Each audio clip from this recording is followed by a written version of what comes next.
of the link between language and culture. So I'll be very, very brief. And naming is one of the cultures. We have a naming culture, you see. So I want to just share with you an idea about translation and marriage. And I will be very brief because I know we have quite a few things to do. And I suspect that, let me say this, that all our cultures have different ways of organizing marriage. I think all cultures have marriages, isn't it? Because that's how we perpetuate procreation.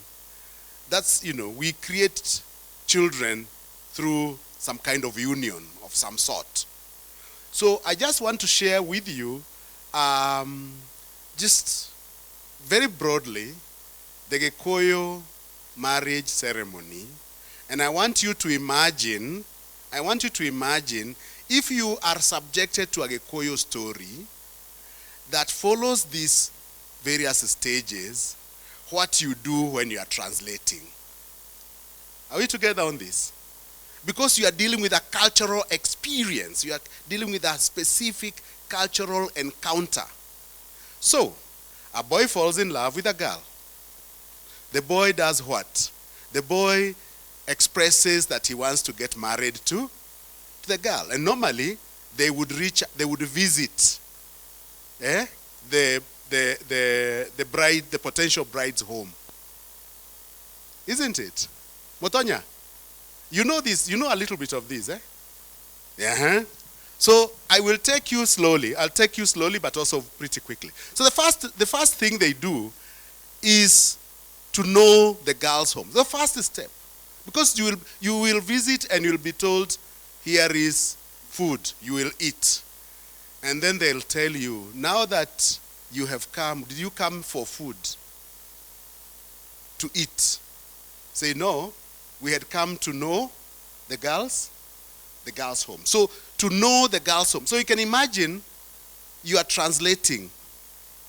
They went to know the girl's home. I want you to imagine what that means, whether you have communicated effectively the cultural significance of knowing the girl's home.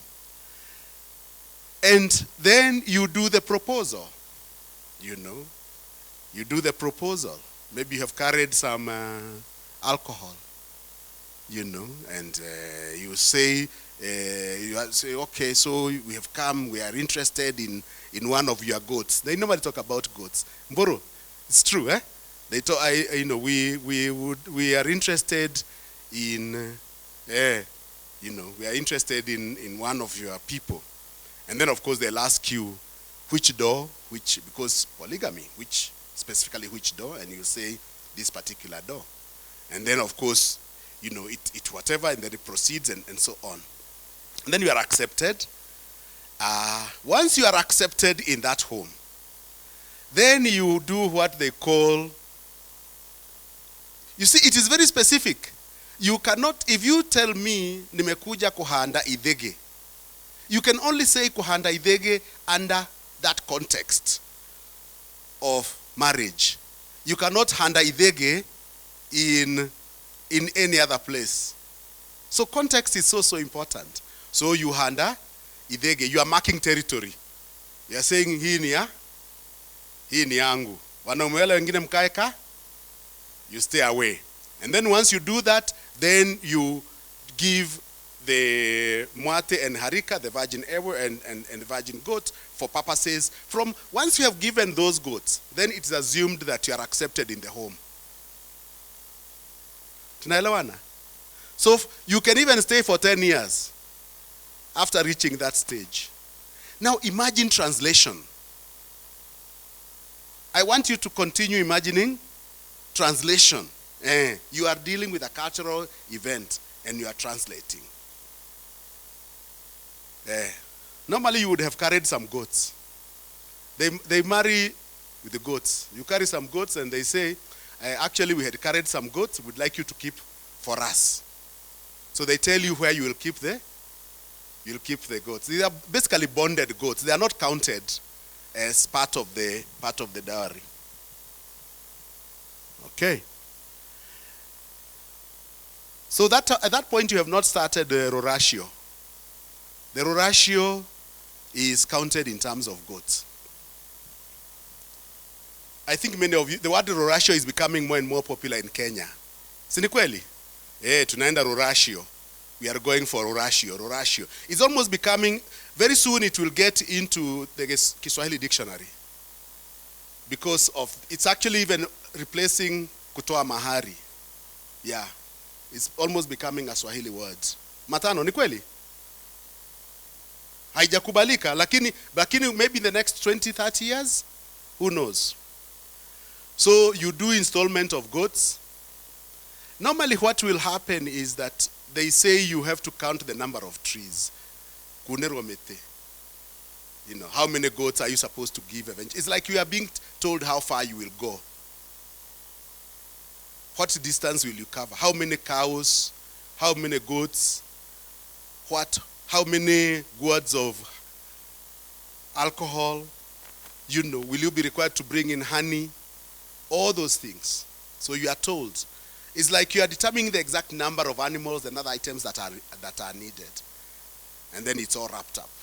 So it's a ritual. It's a very, and then you do additional korashia, and then you give other things, miscellaneous items. They ask even for tanks, isn't it? Tangi ya maji, hamjaleta tangi ya maji. Even sugar cane, they would also ask for sugar cane and other things. So all those things are, but these are gifts. They are not part of the roratio. They are actually gifts, which you are establishing a relationship. You are establishing a relationship. It's not.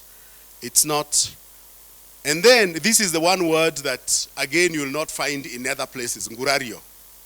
We hear it nowadays more and more, which is basically the solemnizing, the solidification of the marriage.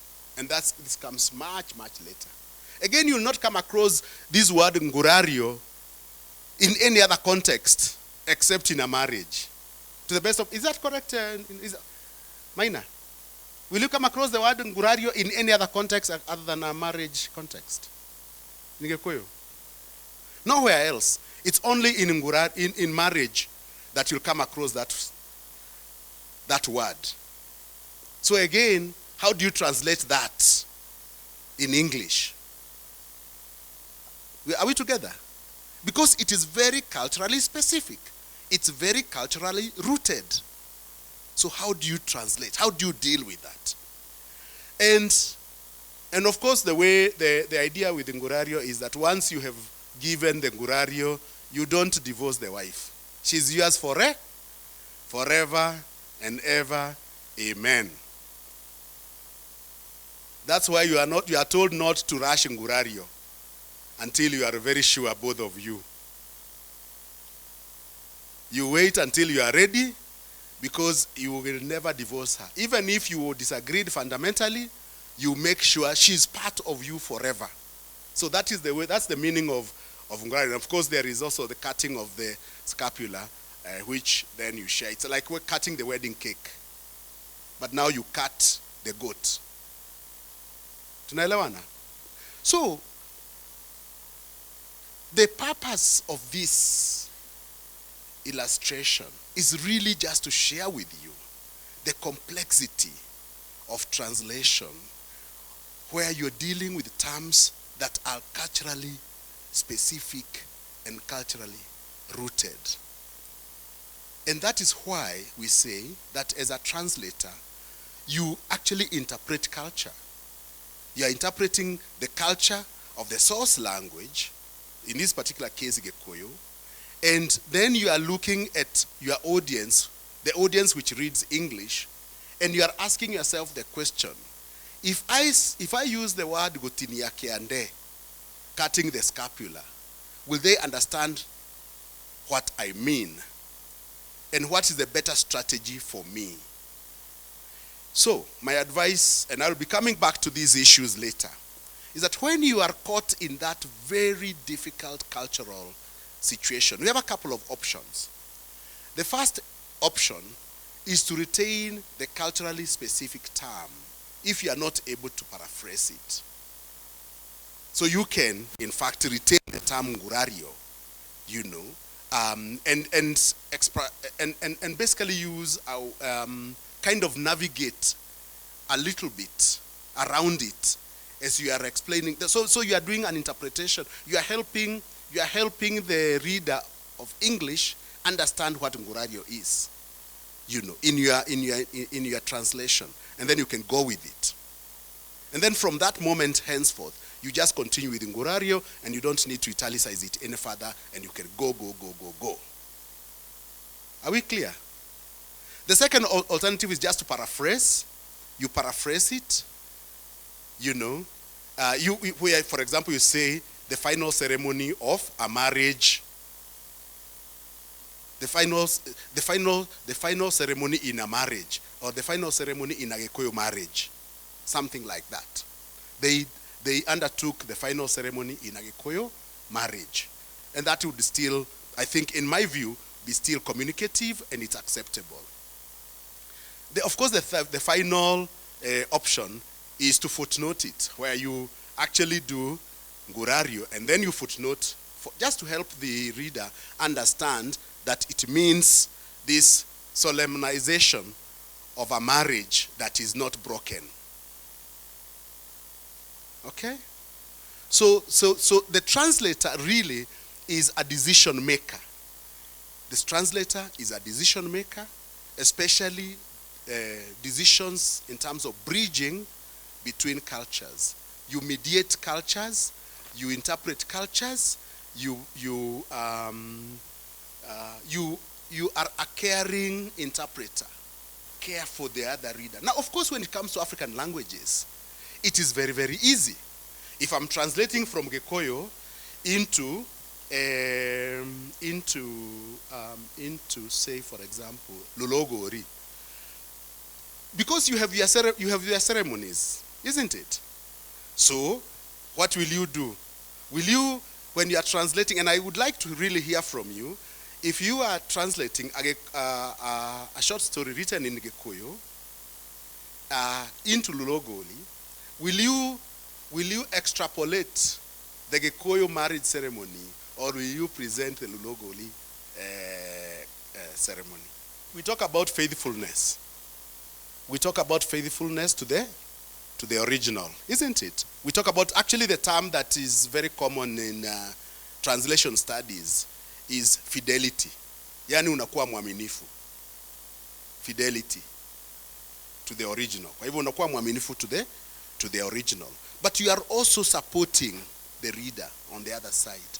So you are mediating, you are navigating, and finding the best way of doing it. And I think that because of the historical experiences on the continent, because our historical experiences are very similar, our cultural experiences are very close, very, very close.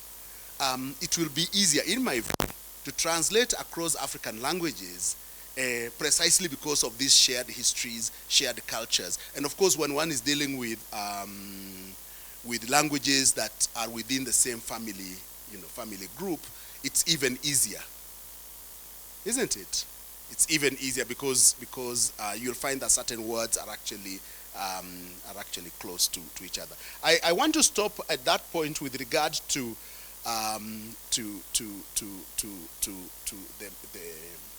the marriage, but we will be coming back to these cultural issues, because I want us to transition to you now sharing with us the opportunities that you got, the challenges that you experienced in translating your pieces.